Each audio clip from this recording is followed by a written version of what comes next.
හරි මේ අද මේ අපි ඇවිල්ලා ඉන්නේ මේ දෙහිවල ජාතික සත්වෝද්‍යානයේ ජගුවගේ එන්ක්ලෝස් එක ඇතුළට. එයාට මේ පොඩි එන්රිච්මන්ට් එකක් කරන්න තමයි මයි ශ්‍යාමලයි ලෑස්ති වෙලා ඉන්නේ. ශ්‍යාමලයි අතේ තියෙනවා ඒ වෙනුවෙන් අපි හදපු පොඩි සතෙක්ගේ අනුරුවක්. ඉතින් මේ ශ්‍යාමලයි මේ එන්රිච්මන්ට් එක ගැන අපි පොඩ්ඩක් කතා කරමු. ඔව්. මේක ඇත්තටම අපි හදලා තින්නේ ගවයෙක්ගේ ස්වරූපයක් වෙන්න තමයි හදලා තින්නේ. සම්පූර්ණයෙන්ම කාඩ්බෝඩ් වලින් තමයි මේ කාඩ්බෝඩ් භාවිතා කරලා හදලා තින්නේ. කඩදාසි තමයි මේ අලවල ඒ විදිහට සකස් කරලා තියෙන්නේ. ඉතින් සතාට කිසිම හානියක් නොවන විදිහට තමයි අපි මේ එන්රිච්මන්ට්ස් කරද්දී මේ වගේ උපකරණ හදද්දී කරන්න ඕනේ. ඉතින් ඇත්තටම අද මේක මේ අපි ෆුඩ් එන්රිච්මන්ට් එකක්.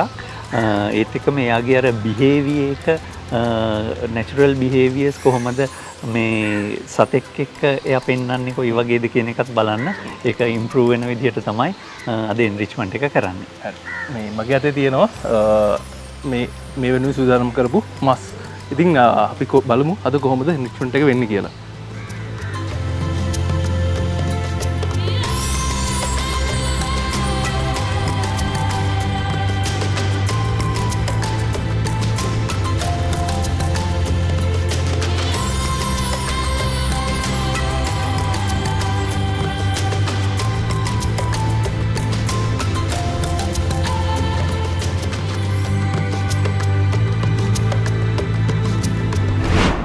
සුටි ශ්‍රී ලංකා තවත් එපිසෝඩ් එකකට ඔයගොල්ලෝ හැමෝම හරිම ආදරෙන් පිළිගන්නවා. මම මිහිරාජ් නානායක්කාර. ඉතින් අදත් අපි ඇවිල්ලා ඉන්නවා ඔයත් එක්ක සත්ව ලෝකය ගැන දැනුම බෙදා හදා ගන්න.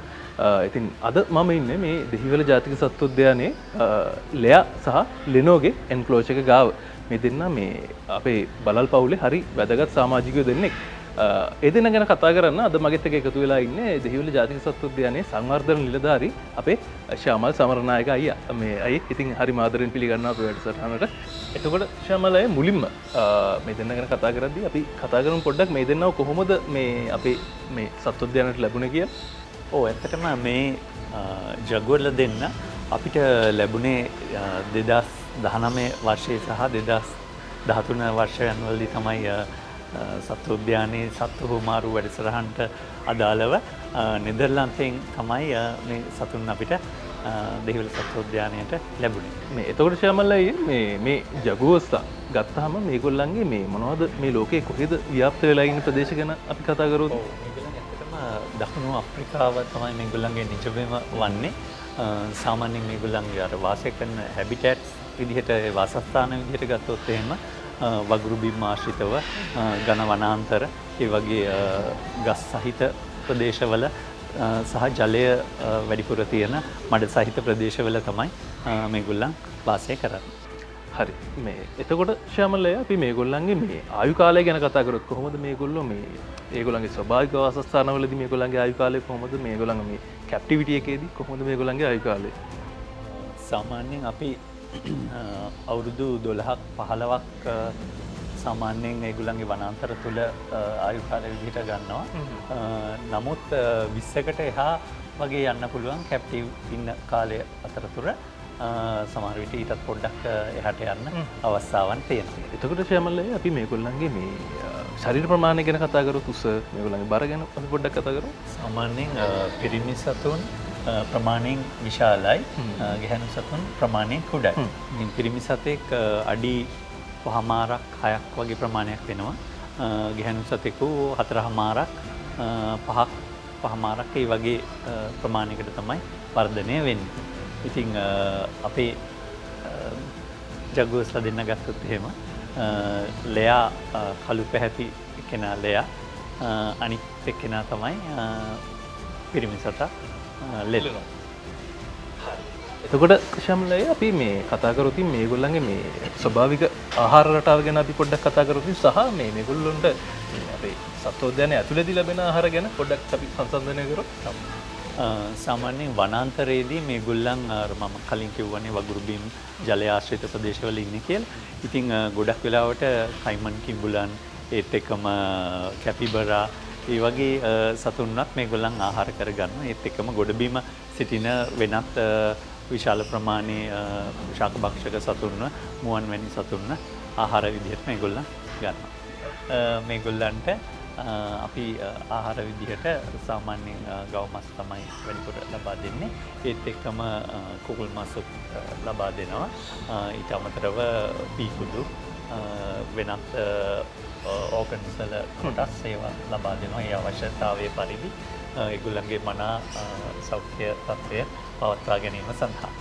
ඉතින් අය මේගොල්ලන්ගේ මේ තව විශේෂම කාරණයක් තමයි මේගොල්ලන්ගේ බයිටින් ෆෝස් එක මේ කැප්ටන්ගේ මේගොල්ලෝ ටිකක් විශේෂයි ඒ සම්බන්ධව. ඉතින් බයිටින් ෆෝස් එක ගැන පොඩ්ඩක් කතා කරමු ඉතින්. ඔව් ඇත්තටම බයිටින් ෆෝස් එක ගැන කිව්වොත් එහෙනම් මේගොල්ලන් දැන් අපි ජලයේදී සතෙක් අල්ල ගන්න ඒ වගේ ඒවට ගොඩක් අනුවර්තනය වෙලා තියෙනවා අනිත් මාංශ භක්ෂක බලල් පවුලේ සමාජිකයන්ට වැඩිය මේගොල්ලන්ගේ සාමාන්‍ය මේගොල්ලන්ගේ මුහුණේ තියෙන අපි මුහුණ බැලුවොත් එහෙම ගොඩක් මහත මුහුණක් තමයි මේගොල්ලන්ට තියෙන්නේ. ඒ කියන්නේ ඒගොල්ලන්ගේ මසල් පවර් එක ජෝ මසල්ස් ගොඩක් ස්ට්‍රෝං වට හැදිලා තියෙනවා. ඒක නිසා මේගොල්ලන්ට ලොකු බයිටිං ෆෝස් එකක් දෙන්න පුළුවන් දඩයම් කිරීමෙන්. හරි. එතකොට දැන් අපි කිව්වනේ මෙයා මේ ජලයේ දඩයම් කරන්න මේ පුළුවන් කෙනෙක් කියලා. ඉතින් මෙයාගේ මේ ජලයේදී දඩයම් කිරීම සමග කිමිදීම හැකියාව මේ ගැන අපි පොඩ්ඩක් කතා කරමු. ඔව් ඇත්තටම දැන් ජගුව අපි බලපුවහම මොහොම නිකන් කුරු බුහුටි කොට ඒ කියන්නේ අර උස ප්‍රමාණය ගත්තොත් ප්‍රමාණයෙන් අඩු ඒත් එක්කම බොහොම අර පිරිපුන් ස්වභාවයක් තමයි තියෙන්නේ. ඉතින් ඇත්තටම ජලයේදී හොඳින් පාවීමට සහ මෙයාගේ කකුල් බැලුවොත් එහෙනම් කකුල් වල අර පැඩල්ස් වගේ ජලයේ පිහිනීමේදී හොඳට අවශ්‍ය ශක්තිය ගන්න අනුවර්තනය වෙලා තියෙනවා. ඒත් එක්කම තමයි කකුල් ප්‍රමාණයෙන් කොටවීම නිසා ඒ පැඩල් ආකාරයට සකස් මේ අවශ්‍ය ෆෝස් එක ගැනීමට හොඳට අනුවර්තනය වෙලා තියෙනවා. අනිත් එක අර ෆෝ එක ගත්තාම අනිත් සතුන්ට වැඩිය ප්‍රමාණයෙන් විශාලත්වයක් වැඩි ප්‍රමාණයක් තියෙනවා මේගොල්ලන්. හරි. ඒ මේ අපි දැකලා තියෙනවනේ මේ අපේ ලංකාවේ හම්බ වෙන දිවියා සහ මෙයා ගත්තෙන් පස්සේ ටිකක් එක සමාන ගතියක් තියෙනවා මේගොල්ලෝගේ පුල්ලි සහ මේ ඔක්කොම ගත්තෙන් පස්සේ මේ දෙන්නගේ මොනවදයි වෙනස්කම්. ඔව් ඇත්තටම මේ රොසෙට් පැටර්න් එක ගත්තාම මේ පුල්ලි අල්ලි රටාවන් වල වෙනස්කම් ගත්තාම අපි ජගුවර්ගේ බැලුවොත් පේනවා එයාගේ ලොකු මලක් වගේ එකක් තමයි තියෙන්නේ. අනිත් එකේ මලේ අපි දිනම් මලක් විදිහට ගත්තොත් ඒක ඊළඟට ඒකේ පෙති විදිහට ඒ වටේට තියෙන කොටස් ටික ප්‍රමාණයෙන් මහතයි. ඒත් අපේ දේශීය ලෙපර්ඩ්ගේ එහෙම නැත්නම් දිවියාගේ ගත්තොත් එහෙම මේ රොසෙට් පැටර්න් එකේ බොහොම හීනි ඉරි තමයි පිහිටලා තියෙන්නේ අර පෙති ආකාරයෙන් සකස් වෙලා තියෙන්නේ. අනිත් එක මැද තියෙන ලකුණ තියෙන්නේ මේ ජැගුවර්ස්ලගේ විතරයි. ඒ පුල්ලිය මැද පොඩි තියෙන මැද තව කළු එකක් තියෙනවා. ඒක තියෙන්නේ ජැගුවර්ස්ලගේ විතරයි. අනිත් එක මේ රොසෙට් වල මේ පුල්ලි වල සයිස් එක ප්‍රමාණයෙන් විශාලයි මේ ජැගුවර්ස්ලගේ ලෙපර්ඩ්ස්ලගේ ප්‍රමාණයෙන් බොහොම කුඩා ප්‍රමාණයක් තමයි පිළිලා තින්නේ. ඉතින් ප්‍රමාණාත්මකව ගත්තොත් ලෙපර්ඩ්ස්ලගේ මේ මල් වගේ රොසෙට්ස් ප්‍රමාණය විශාල ප්‍රමාණයක් තියෙනවා මේගොල්ලන්ගේ ඊට අඩු මොකද ප්‍රමාණය විශාල නිසා සුළු ප්‍රමාණයක් තමයි පිළිලා තින්නේ සාපේක්ෂව. මේ ඉතින් ශාමල්ලයි මේ දැන් අපේ ඉන්නේ මේ ලෙයා සහ ලෙනෝ දෙන්න ගත්තම මේ ලෙයා කළු පාටයි ලෙනෝ මේ හරි සාමාන්‍ය අර අපි දකින අපි දැකලා තියෙන කොටියාගේ පාටයි. ඉතින් මේ මොකක්ද මේ වෙනස? ඔව් ඇත්තටම දැන් අපි මේ ජැගුවර්ස් වගේ සහ බලල් පවුලේ අනිකුත් අපේ ලංකාවේ ඉන්න දිවියාගේ උනත් බැලුවොත් කළු කොටි හම්බ වෙනවා. ඒකට මෙයාගෙත් ඒ වගේ තමයි. හරි කලාතුරකින් හැබැයි හම්බ වෙන්නේ නේද? ඔව් ඒක මේ අනිත් වර්ණ රටාවට වැඩිය සම්භාවිතාවය අඩුයි. ඉතින් මේකට ජානමය හේතුවක් තමයි තියෙන්නේ. ඒගොල්ලන්ගේ ජානවල වර්ණ හැදීමේ සම්භාවිතාවයේ තියෙන ජානවල එකතුවකින් තමයි ඒ කල එක දෙන්නේ. ඉතින් මේ විදිහට තද පාට වුණාම තමයි මේ කළු පාට ඇවිල්ලා තියෙන්නේ. ඒ කියන්නේ අපි හිතන්නකෝ මේ එයාගේ රෝමවල තියෙන බෑග්ග්‍රවුන්ඩ් කලර් එක කියලා. ඒකට ඒ බෑග්ග්‍රවුන්ඩ් කලර් එක වැඩි නම් ගොඩක් වැඩි නම් කළු පාට ස්වභාවයක් තියෙනවා. නමුත් එයාගේ පුල්ලි තියෙනවා. ඉතින් පුල්ලි පේන්නේ නැතුව යනවා අර වට මේ බෑග්ග්‍රවුන්ඩ් එකේ තියෙන පාට තද පාට වුණාම. ඒක තමයි ඇත්තටම මෙතන වෙලා තියෙන්නේ. ඉතින් ඔයගොල්ලන්ට හොඳින් නිරීක්ෂණය කෙරුවොත් ලෙයාගේ කළු පාට ශරීරයේ අර පුල්ලි රටාවන් මේ විදිහටම පේන්න තියෙනවා.